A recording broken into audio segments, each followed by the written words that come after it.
La Bible ne laisse pas l'homme seul devant sa conscience. L'idéal de la vie humaine pour la Bible est d'être un dialogue avec l'Éternel. Marche en ma présence et sois intègre. Genèse 17, 1. C'est la grandeur de l'homme, être le partenaire, le collaborateur de Dieu. Genèse 1, 27-28. Ou même l'ami de Dieu comme Abraham, Ésaïe 41, 8. Qu'est donc l'homme pour que tu penses à lui? Tu en as presque fait un Dieu. Psaume 8, 4, 10. Dans le jardin d'Éden, le Seigneur Dieu appelle l'homme pour converser avec lui. L'homme et la femme se cachent car le serpent, symbole du mal, les a amenés à se méfier de Dieu. En image très forte, ce texte dit ce qu'est le péché. Oublier, dédaigner, refuser de mettre Dieu dans sa vie.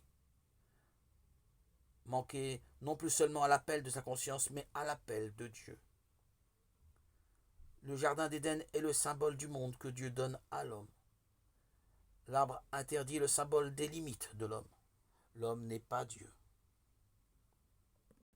Il doit suivre les lois du bien qui font la vie vivable et heureuse. Respect de la vie, respect de l'autre. Et pour un croyant, tout cela est la volonté de Dieu, volonté d'amour pour le bonheur de l'homme.